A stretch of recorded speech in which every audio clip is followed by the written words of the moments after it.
sangat disayangkan ada beberapa tokoh ustadz yang kemudian sembarangan di dalam mendefinisikan bugot, pemberontakan, dan itu kemudian diaplikasikan untuk orang yang sekedar mengkritik pemerintah.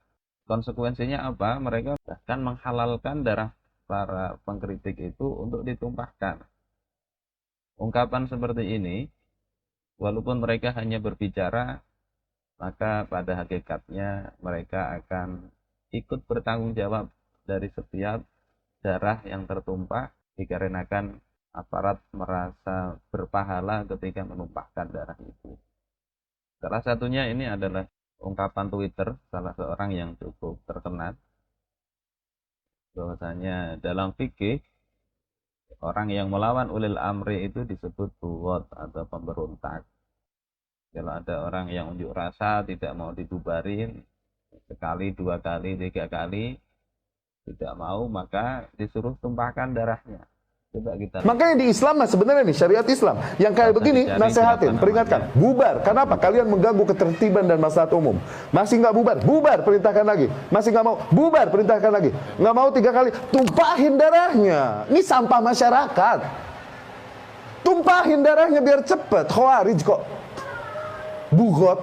Istilah bugot di dalam Islam itu bukan istilah sembarangan, karena memang dalam bugot ini harusnya diperangi. Sebagaimana kata Allah Subhanahu wa taala, wa in ta'ifatani minal mu'minina qatatalu fa aslihu bainahuma. Kalau ada dua kelompok dari kaum muslimin mereka itu berperang, maka damaikan. Jadi perintah ketika ada orang bukan sekedar unjuk rasa, bahkan mereka berperang, itu harusnya didamaikan, bukan dikompori, itu bunuh saja, bukan. Kemudian ayat lanjutannya fa in baghat ihdahuma 'alal ukhra faqatilul lati tabghi.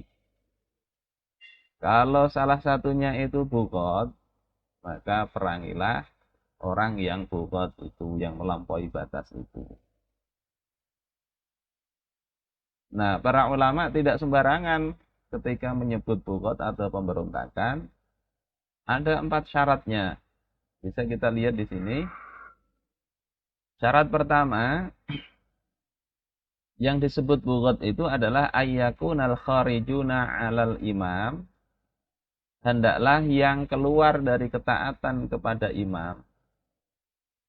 Jadi memang pembahasannya ini kepada al-imam, yakni penguasa yang merupakan kaum muslimin dan berhukum dengan Islam. Siapa yang keluar itu syaratnya jama'atan minal muslimin.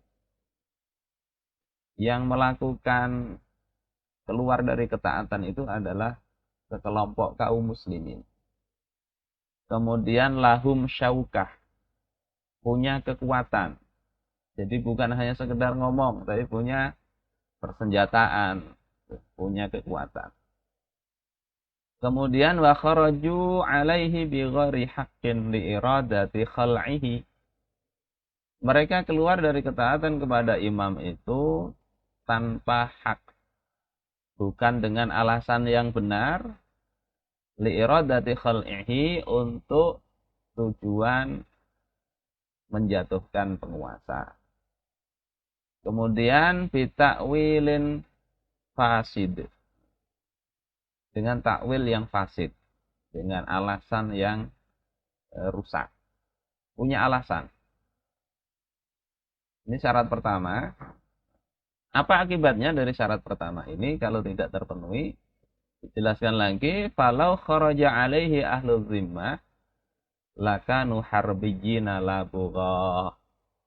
Kalau yang keluar dari ketaatan itu bukan kaum muslimin, ahlu zimmah, itu orang non muslim yang mereka dapat jaminan di negeri Islam, maka sebutannya itu bukan bughat, bukan pemberontak, tapi harbiyin.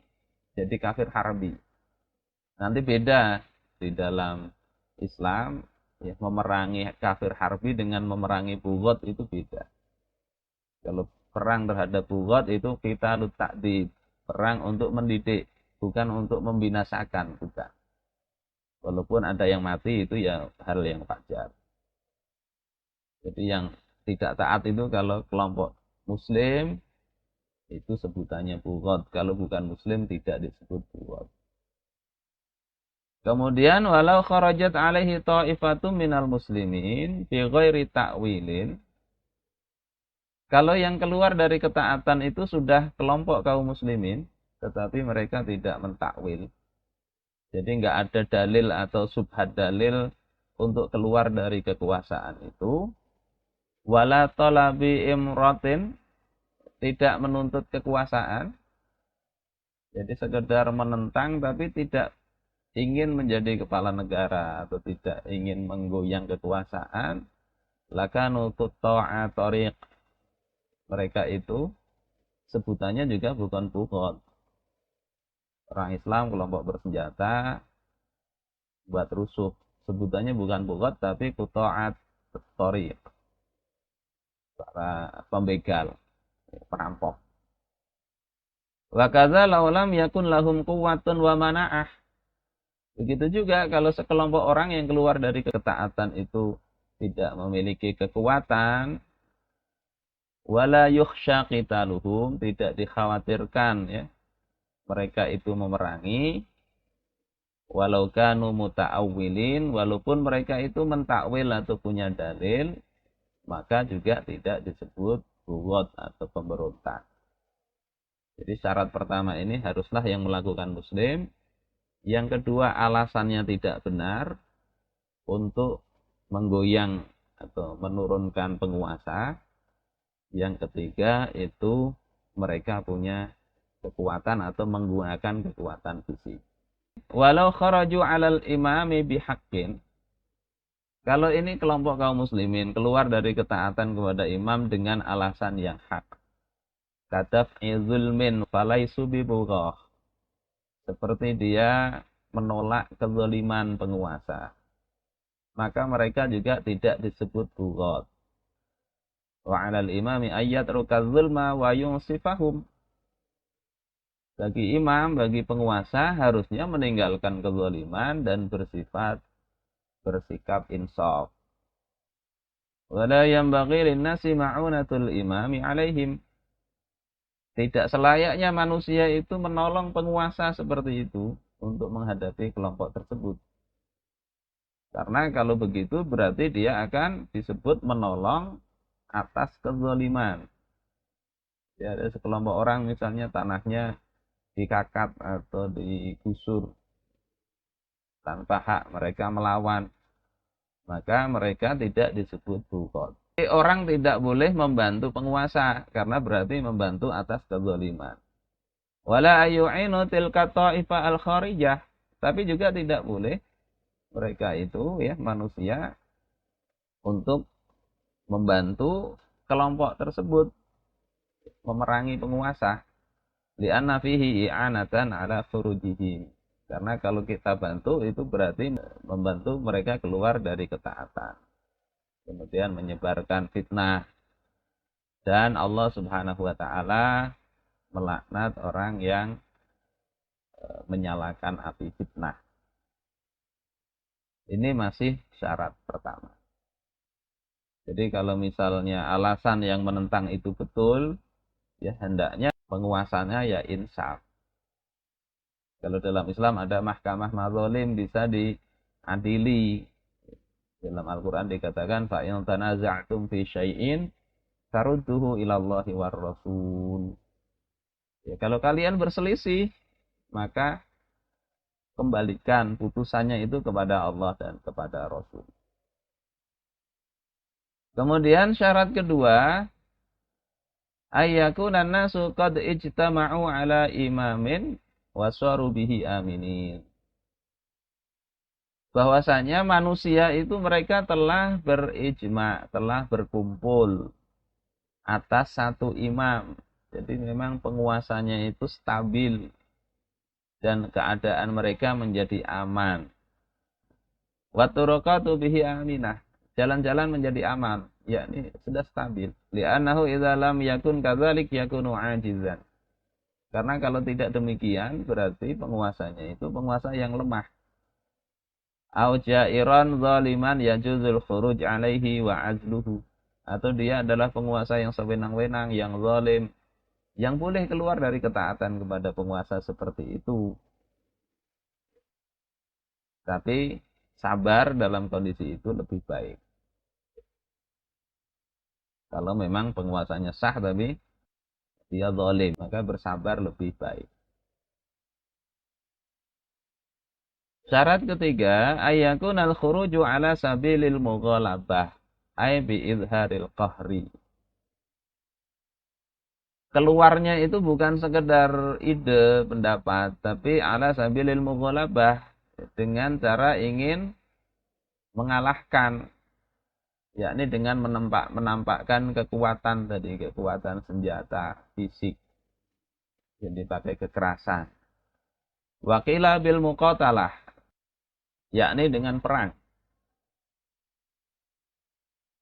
Oleh sebab itu orang yang mereka keluar dari ketaatan tapi tidak dengan perang, maka tidak disebut sebagai bughat.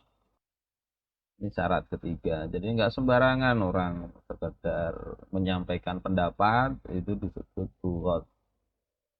Kacau begitu.